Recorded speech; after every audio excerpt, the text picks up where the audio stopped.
በመለስ ሊቀና ይችላል በኦባማ ሊቀና ይችላል ያ የናንተ ሰውዬ ጤነኛ ነው እንዴ ሲሉን ቴሌቪዥን የሚዘጋ ሁሉ አብይ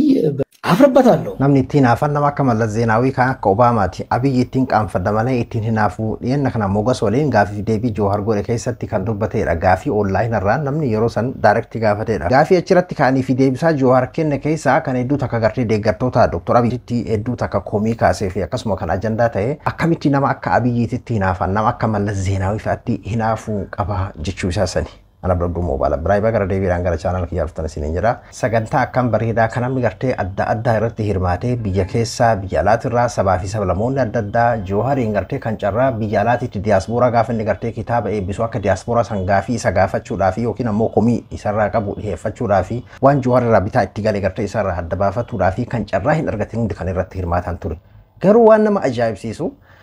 Joohar akka gartee sagantaa eebba kitaabatti kitaaban gaabbu eebbisiisu eegalee fi akka gartee gara alaatitti amma bahee booda kana carraa miidiyaa irratti baay'ee tokko karaa qulqullummaadhaan baay'ee rabbashamaa jira waan biyya keessa jiru fakkaata fuulli isaatis akkuma agartan kana qulqullummaan qabu niitoorkii irraa jechuu kiyya niitoorkii 2G Itoophiyaa fakkaata 3G illee gahu 2G fakkaata Itoophiyaa mallee magaalaa gurguddoo keessa akkas ta'a jedheetiin yaadu yeroo rantana sagaleen akkasi ciccitaa dirqitti gartee ka gurri nu dhukkubu dhageeffannee xumurrechuudha sagantaa san asilaa hedduu takka bareedaadha sagantaa Nisi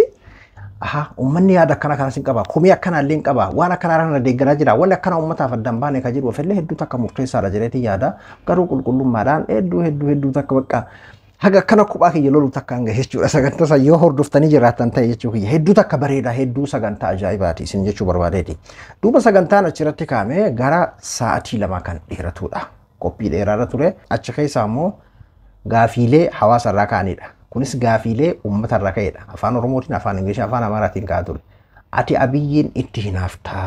yeroo hedduu waa'ee isaa dubbattaa dhuunfaa isaa irratti xiyyeeffattaa ka jedhu gaafii isaaf dhiyaatedha dhageeffadha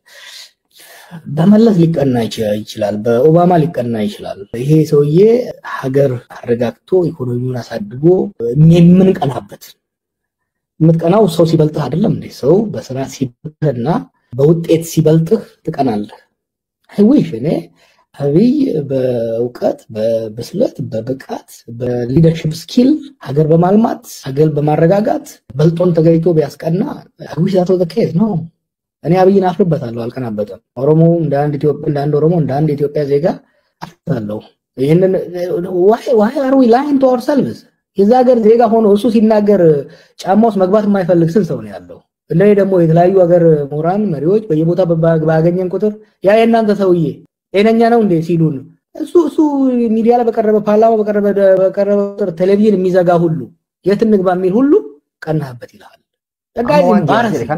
namoota siyaasaa gurguddaa akkasii miti namoota siyaasaa gurguddaa gartee billiitii akkaataa adeemsa gocha jecha waan guyyaarraa guyyaatti namoota akka Joohar kan biroo ta'e kana miti waa'ee Abiyyi kana irratti amma deeggartoonni Abiyyi yeroo hedduu hojii inni hojjetuu fi akkaataa inni gartee fuula duratti deeme kana itti hinaaftan ka jedhu Joohar qofaa miti namootuma gartee taraa isa qeeqan illee ni jedhama hinaaffaa jedhama bal'inaan qeeqin akkasiin ka'ama warra Abiyyiin deeggaru keessa jechuudha amma gaafiin Jooharii dhiyaatelleen ati itti hinaaftaa Joohariin maaliif itti hinaafta kan jedhudha akkamiin Abiyyitti hinaafte jedhama silaan osoo hinaafamu ta'ame kan itti hinaafamu Mallas Zeenaawii nama akka Obaamaa nama akka Mallas san nama tokko itti hinaafamu jechuun nama waan gartee hin godhu jedhame tokko yookiin ammoo gartee hin danda'u jedhame tokko itti seenee waan san milkeessetti hinaafama hojii hojjetee hojii san nama fiixa baasetti hinaafama amma mee kallattii kamiin fakkeenyaaf Abiyyitti hinaafa bakka dhayinu hundatti yeroo hoggantoota namoota gurguddaa addunyaa siyaasaa kanneen hundaa yeroo olan yaa'innaante sawiyyee bakka nuun jechaa jiranitti namichi keessan kun sila fayyaa qaba sila fayyumaayyuu bakka jedhanii gartee akka ittiin mammaakaatti ittiin nu dubba waan Joohar jedhee barka anaamichi kan jechaa jiru yeroo ittiin jedhanii nama akkasii ittiin nu dubbataa jiran kanatti kiyya ta'uu fi keenya ta'utti illee ilma Oromoo tokko ta'uudhaaf akkasuma akka zeegaa Itoophiyaa tokkotti illee ittiin qaanfadhaara nama akkasiisan fakkeenyaaf ka beeytonni nu akkasitti ilaalaatiin jiran kana an ittiin qaanfadha malee akkamiin itti hinaafaa kan jiru deebisaa Joohar beeka ka beekan meeqa yeroo inni miidiyaa irra dhiyaatu yeroo inni paarlaamaa irratti dhiyaatu kan televiziyoona mana keessaa cufuu jedhe nama akkana mee kallattii kamiin itti hinaafamaa jechuudhaan haala kanaan kana kaasee jechuudha fakkeenyaaf gaafa duraa san amma akkaataa Joohar Abiyyi biyya saniifillee OPDOdhaafillee paartiidhaafillee hunduma guutuu Itoophiyaatiif illee oppodiyoodhaaf illee hin ta'uu waan kana immoo itti dhuftanii agartanii gaafa dura jalqabinaan gotti dhufsan jedhe san osoo akkisum faallaa sanii tahee biyyi sun ijaaramtee abiyyi gartee dimokiraasii biyya sanii fidee akka namni gartee filannoodhaan biyya san bulchu ta'ee jedhe har'a Jawaariin maaltu si dhagama ittiin sheenooytu ittiin qaanfattu hinaaftee gaafa san akkas jettee jedhamaan jechuudha. Faallaa saniitii miree kan taa'ame fakkeenyaaf biyyi baxaabbaxamtee wal waraansi waan gaafa sanii caalaa tahamee oppodiyoo wanni jedhame sun diigamee amaarri gartee gaafa san harka dhaheef sheenawee wayyaaneen gaafa san aangoo dabarsitee isatti kennite gartee sheenoyitee sheenaa'uu bira dabree daaraa taatee addunyaa guutuu nagaa buusaa biyya san nagaa godha jedhee noobeela fudhatee wanni sun faallaa ta'ee addunyaan gartee akka nama akkamii noobeela kenna jedhe kanaadha. Asirra dhaabbateeti akkaataan amma Jawaaritti jedhe. Fakkeenyaaf ammati baalaataraa baalaa gisee wanni jedhamu kun Jawaar beekaa namoota gurguddaa san dhiisi. Baalaataraa baalaa gisee yeroo jedhan ammati ittiin qaanfattu. Waan fokkattuu takka yeroo argan baramma namni Oromoo tokko yoo amma namnummaa milishammaan tokko akkas nama akka argetu meetii akka tokko miidhuu argan. Baalaataraawuchi yaani barmee laalaa jalatti komantii kennamu afaan biraatiin afaan amaaraatiin ittiin qaanfattu fakkeenyaaf ammati yeroo sana yeroo akka isin jedhamu sana maqaa saba kanaati. Aniin karaan kun amma yeroo komantii akka isaan argu dhugaa rabbiinatti dhagama jechuun akka sabaatitti jedhan isaan amma akka yookiin bulchiinsaatti akka bulchiinsaatti amma paartiin kun sirrii miti amma nuti sadarkaa paartiidhaan wal madaaluun geenne mire saba kana keessaa qabay akkuma nuti amma nafxanyaa jennu fakkeenyaaf waan isaan godhan akka sabaatitti nu madalanii baalaa gizee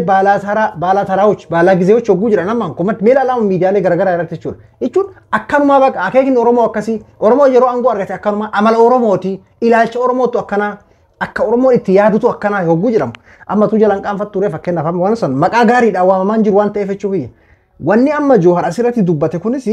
waa'ee obbolummaa isa gartee Oromummaa dhiigaan tokko ta'uu osoo hin ta'in akkaataa bulchiinsaa irratti akka jechuutti haasa'u isaa kana keessatti deebisaan Jawaar kenne akka bulchiinsaa irra dhaabbateeti kan inni dubbate jechuudha. Jechuun amma namoota hedduu fakkeenyaaf akka bulchan osoo hin ta'in inumayyuu ilma Oromoo irra Mallasiin filate yookiin Obaamaa filate akkamitti gartee obboleessisaati yoo garaagarummaa dubbiin garaagarummaa osoo hin ta'in adeemsi siyaasa bulchiinsa isaa kun kayyoo asirratti Jawaar kan inni kaasee jechuudha. Ni amma isin fakkeenyaaf wanni kun maal isin dhagama hinaaffamoo jibbamoo Jawaar fakkeenyaaf lakki biyya kiyya irratti kun tahamaa hin qabuudha moo wanni inni deemaatiin amma ittiin deemaatiin jiru kun jechuudha. Lakki biyya kiyya irratti kun hin barbaachisuudha moo akkamitti gartee abiyyi biyya san bulchee akkana gartee badhaadhinaa yookiin ammoo gartee biyya san akka ani yaade sanii ala godhee biyya san ijaaree biyya san tokkoomsee paartii tokkoomsee dimokiraasii fidee biyya san gartee akka jedhame san ceesisee haala jedhu hinaaffaadha moo lakki biyya keenyaaf akka kun hin barbaachisu gara dimokiraasii tarkaanfatuu qabnaa gara dimokiraasii deemuu qabnaa mee akka maal sin fakkaatama fakkeenyaaf ammas keessa mee firii ta'e keessaas bahi nama siyaasa qofaaf itti barnaati illee waan akkana kana beekte irratti gartee chaalenjii wal goonee barbeekuu ni dandeenya beeki. Maal sin fakkaatamee fakkeenyaaf amma kun mormuun tuni inaaffaadha moo lakki biyya kiyyaaf akka sun hin barbaachisuudha moo namni gariin amma aangoof jedha aangoof illee akka hin jenne biyya san keessa amma sadarkaa aangoodhaaf wal falmuu irra hin jiru warri aangoodhaaf wal falmu biyya bilisoomte biyya dimokiraatota akka Ameerikaa san gartee amma gaaf kan Tiraamp arrifuujii akkas hin seenne godha lammiin Ameerikaa gartee akka taajiru godha Ameerikaa faristiin godha warri kaan ammoo nuti dimokiraasii addunyaa ijaarra jedhee akkasitti wal falma warri aangoodhaaf wal falmu akkasi amma biyya keenya sadarkaa itti aangoodhaaf wal falmu osoo hin ta'in biyya teenya naa baraaru nama keenya du'arraa oolchinu nama keenya hidharraa oolchinu dimokiraasii haa ijaarru kana mire maal si fakkaatamee fakkeenyaaf amma akkuma nama tokkootitti deebisaa Jawaar deebisee fi gaafii isaaf dhiyaate ati abiyyi maa itti hinaafta waan Jawaar jedhame akkamiin ilaaltan machi komanti jala barreesse mee hundaafuu gaafii isaa kana deebisaa Jawaar kun haarumume. The guy is embarrassing and probably I'm guilty for a while ይሄን ነገሩን ከበር በማድረግ አብይ is an embarrassment as a leader በስራው ዲስትራክቲቭ ነው በሚነጠፋሪ ነው እንዴት ነው ሊቀራበት የሚችለው nothing personal ግን somebody who came to power ከኔ ህዝብና ከኔ ሀገር እንደወጣ መራር አፍርበታለሁ and I feel responsible.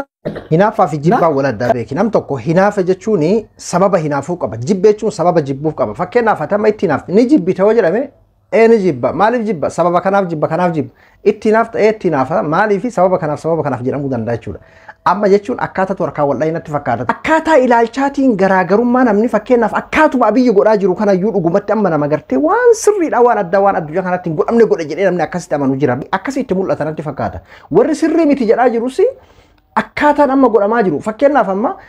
abiyyi diroonii akkanatti gartee biyya san keessatti akkaataa mee uf dandahuudhaan akka sadarkaa addunyaatti amma diroonii hidhatte jechuun biyyi takka akka addunyaatti uf dandahu jechuudha mi lolaan. Garuu amma fakkeenyaaf mee Jawaar biyya keenyaaf kan barbaachisu diroonii miti yookiin ammoo gartee meeshaa qonnaa, meeshaa gartee qotee bulaa, meeshaa fayyaa kan barumsaa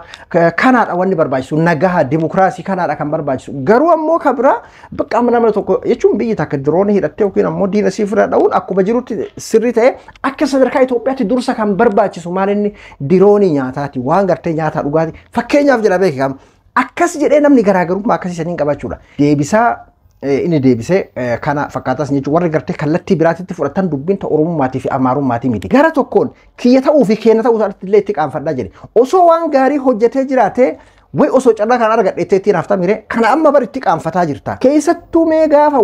wayyaaneetii gadi yoo taate yeroo jedhame.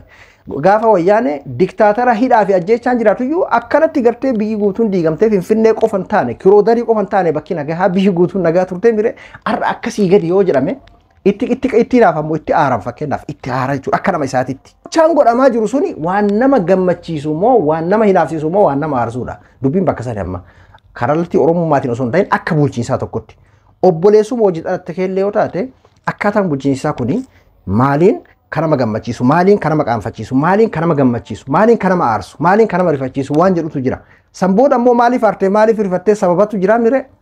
Jawaaris akkasiin sababa waliin lafa kaahee jechuudha. Akkaataan Jawaar itti fedhee fi akkaataan namoonni hedduun itti hiikkatan waladda isin jechuu barbaadeeti. Sagantaa kun sagantaa bal'aadha. Gaafiidha asirra gaafatamee fi deebisaa isaa yeroo garaagaraatti himee guutuu isaa qabadhee isiniif hin dhiyaadhaan abdalbuu moobaala biraa hanga qophii biraatii waliin deebinutti nagaannaa tura.